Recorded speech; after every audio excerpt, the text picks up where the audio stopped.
Su Haoran mengantarkan Tang Xinyi pergi ke kantor. Ia bertanya ke Tang Xinyi, apa yang harus aku lakukan setelah sampai di kantor? Apa kamu perlu memberitahuku lebih dulu? Kondisi dari kota logistik Asia Timur itu.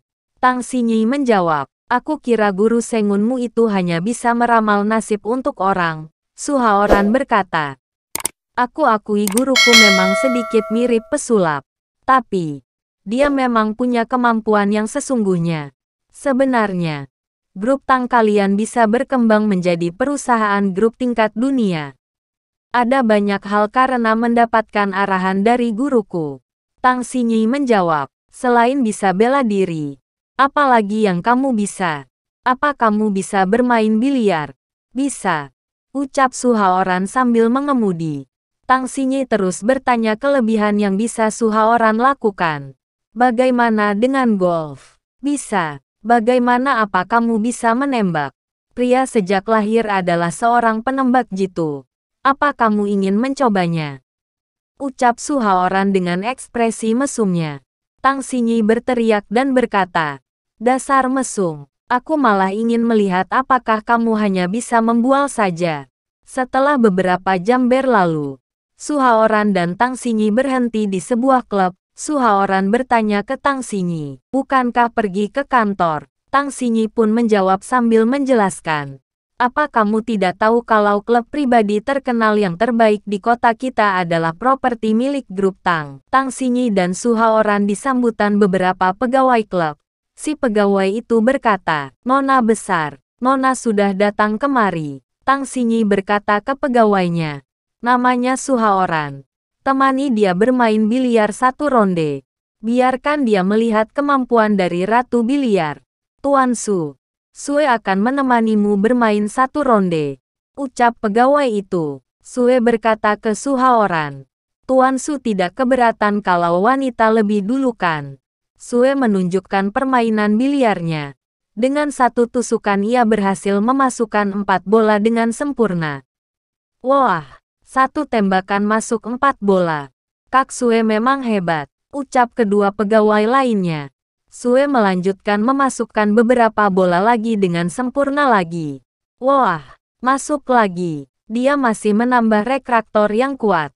Tembakan lurus ini benar-benar hebat sekali, ucap kedua pegawai itu dengan histeris. Tang Xinyi berkata ke Su Haoran, kemampuan bola Kak Sue hebat, kan?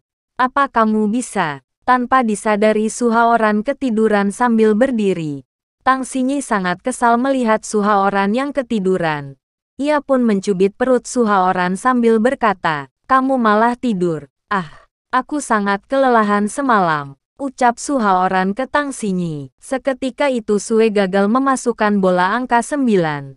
Tang Xinyi pun terkejut dan berkata, tidak masuk. Tanganku gemetar. Maaf, aku meninggalkan beberapa bola yang sedikit sulit, ucap Sue kepada Su Haoran. Dua pegawai itu berkata, bola utama menempel di belakang bola hitam nomor 8. Hanya bisa melihat sebuah bola nomor 2 yang menempel dekat di bagian samping. Wah, kesulitan ini sangat besar. Sama sekali tidak bisa dimainkan. Tang Xinyi pun berkata di dalam hati. Aku memang ingin kamu tidak bisa bermain. Sambil tersenyum, Su Haoran menggosok-gosok ujung stik biliar. Ia pun bersiap untuk menembak bola tersebut dan berkata, hal kecil saja. Lihat aku. Su Haoran melepaskan tusukannya dan berhasil mengeksekusi dengan sempurna.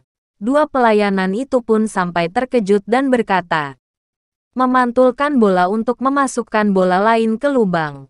Beberapa kali dia melihat ini. Astaga, peluang untuk bolanya masuk ini benar-benar tidak bisa diprediksikan. Hanya keberuntungan saja. Bola seperti ini memiliki keberuntungan yang sedikit lebih banyak, ucap Su Haoran dengan santainya dan menggosok ujung stik lagi. Dua pegawai itu terkagum kepada Su Haoran dan berkata, rasanya sedikit keren ya. Melihat raut wajah Tang Xinyi terlihat ia tidak senang atas kehebatan Su Haoran. Su Haoran pun melanjutkan permainan biliarnya. Ia pun berhasil memasukkan bola lagi dengan sempurna. Dua pegawai itu berkata, Hebat sekali. Ini pertama kalinya aku melihat ada orang yang sebanding dengan Kak Sue. Aku rasanya sedikit jatuh cinta. Kalau bola ini sedikit dipantulkan atau dilompatkan, maka akan lebih menarik. Ucap Su Haoran. Tang Xinyi pun berkata, apa maksudnya menarik? Bola seperti ini sama sekali tidak bisa masuk.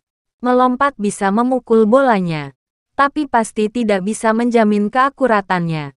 Apalagi undercut. Jika Hook hanya akan memberikan kesempatan bagus untuk Kak Sue. Jika tidak, Kak Sue bisa langsung memainkan bola dengan bebas. Jadi kamu pasti kalah. Sambil tersenyum ke Su Haoran, Su Haoran pun menjawab, oh, kalau begitu apa kamu berani bertaruh? Jika aku menang biarkan aku menciummu. Bagaimana? Seseorang datang dan berkata, tidak bisa. Taruhan apa ini? Tidak boleh. Tang Xinyi menjawab, Tuan Muda Song, kamu sudah datang. Sambil tersenyum, Song Xiaobao berkata kepada Tang Xinyi, adik Xinyi, aku dengan beberapa hari yang lalu kamu keluar negeri. Aku benar-benar sangat merindukanmu. Tang Xinyi menjawab, Tuan Muda Song, tolong panggil namaku saja. Aku tidak terlalu terbiasa dengan panggilan adik Xinyi yang begitu dekat ini. Sambil menjauhi Song Xiaobao, Su Haoran pun tertawa lucu. Song Xiaobao berkata kepada Su Haoran, bocah, apa yang kamu tertawakan? Kamu siapa? Kamu masih tidak tahu malu mengatakan untuk mencium adik Xinyi. Apa kamu pantas? Su Haoran pun menjawab dengan santainya. Aku tentu saja pantas. Dia adalah istriku. Sebaliknya, kamu ini cukup lucu. Apa hubungannya denganmu? Aku ingin mencium istriku. Kamu siapa? Song Xiaobao pun terkejut. Ini. Siyu pun datang dan berkata kepada Song Xiaobao. Song Xiaobao, kamu tidak pantas. Tinggimu masih tidak setinggi kaki kakak iparku. Kamu masih berani meremehkan orang. Benar-benar tidak tahu malu. Sambil berjalan mendekat ke arah Tang Xinyi dan mengejek Song Xiaobao, Tang Xinyi bertanya kepada Siyu. Siyu, kenapa kamu datang? Siyu, kenapa bicaramu masih begitu terus terang? Siyu menjawab, aku hanya berbicara kenyataan saja. Song Xiaobao pun marah dan berkata, hai, bocah. Apa kamu percaya hanya dengan satu kalimat dariku? Song Xiaobao belum selesai berbicara ke Su Haoran. Tapi, Su Haoran pun memotong pembicaraannya dan berkata, kenapa? Lalu, aku akan lenyap dari dunia ini. Aku tidak mengerti. Apa membual yang membuatmu tidak bisa tumbuh tinggi? Sambil mengejek Song Xiaobao. Song Xiaobao tidak terima diejek oleh Su Haoran dan berkata, bocah, kamu cari mati. Tang Xinyi pun terkejut akan perkataan Song Xiaobao dan ia berkata, Tuan Muda Song, tolong jaga sikapmu. Jangan membuat masalah di klub bangsawan ini. Song Xiaobao pun menahan amarahnya karena Tang Xinyi yang mengatainya. Lalu ia pun menantang Su Haoran sambil berkata, bocah, bukankah kamu ingin bertaruh dengan Nona Tang? Aku yang akan bertaruh denganmu. Bertaruh kamu tidak bisa memasukkan bola ini. 400 juta. Apa kamu berani? Su Haoran menjawab dengan santainya. Kenapa tidak berani? Tapi, masih harus ditambah satu lagi. Kalau kamu kalah, maka bergelinding keluar dari tempat ini. Apa kamu mengerti? Benar-benar bergelinding keluar dari tempat ini. Song Xiaobao pun berkata, hahaha, kondisi bola seperti ini.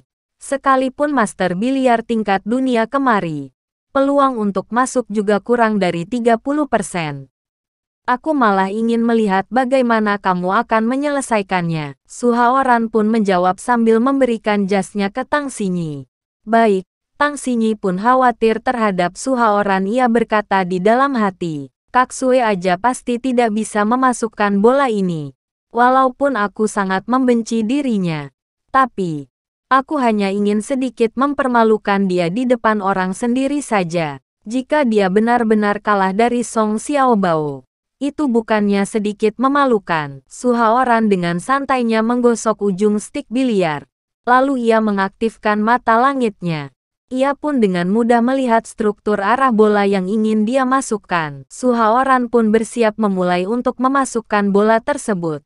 Ia menggunakan tangan kirinya untuk menusuk. Tang Xinyi dan Xiyu terkejut dan berkata, "Tangan kiri." Tang Xinyi berkata di dalam hati. Menggunakan tangan kanan untuk memposisikan tubuhnya pada sudut ini memang tidak baik. Tapi, apa bola dengan tingkat kesulitan tinggi ini bisa dimainkan dengan tangan kiri? Biasanya menggunakan rek. Su Haoran melepaskan tusukan yang sangat kencang. Ia tepat mengenai sasaran dan bola itu masuk dengan sempurna. Tang Xinyi, Xiyu, Sue dan Song Xiaobao pun terkejut melihat kehebatan Su Haoran. Dua pegawai itu berkata, "Astaga, benar-benar masuk. Hebat sekali." Bukan itu saja. Lihat posisi bola utama sudah di depan bola hitam nomor 8. Setelah itu Su Haoran meneruskan permainan dan memasukkan bola yang terakhir. Ia pun berkata, sama dengan yang diharapkan." Dua pegawai itu berkata, "Wah, keren sekali. Aku jatuh cinta kepadanya. Aku sudah bilang kakak ipar yang paling hebat," ucap Xiyu sambil gembira. Tang Xinyi kelihatan terkejut sampai ia terpukau melihat Su Haoran. Su Haoran berkata, Tuan Muda Song, kamu ingin kemana? Sudah kalah taruhan, lalu ingin kabur?" Song Xiaobao menjawab sambil melempar kartu di meja. "Hanya 400 juta saja kan? Ambil kartu ini, dasar miskin." Song Xiaobao mengendap-endap ingin meningkatkan Su Haoran. Akan tetapi Su Haoran mengetahuinya dan berkata, "Tuan Song, kamu kok jalan seperti ini?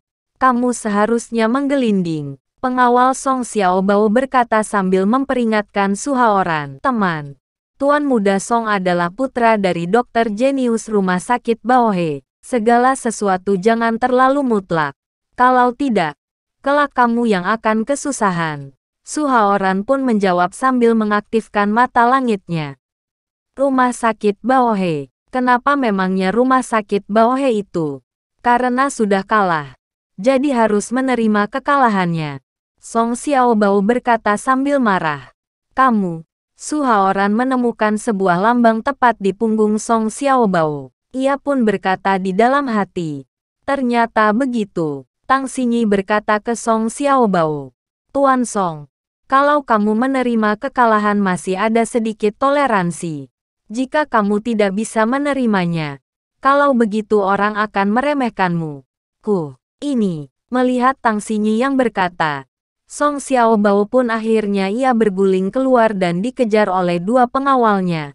Su Haoran pun berkata, "Kelihatannya dulu Tuan Song sering bergelinding. Gerakan begitu terampil." Tang Xinyi dan Xiyu pun tertawa. Setelah bergelinding keluar Song Xiaobao marah-marah dan berkata, "Benar-benar memalukan. Jian Nan, Zizi, aku ingin kalian mengawasinya. Asalkan ada kesempatan bunuh dia." Song Xiaobao memberikan perintah kedua pengawalnya.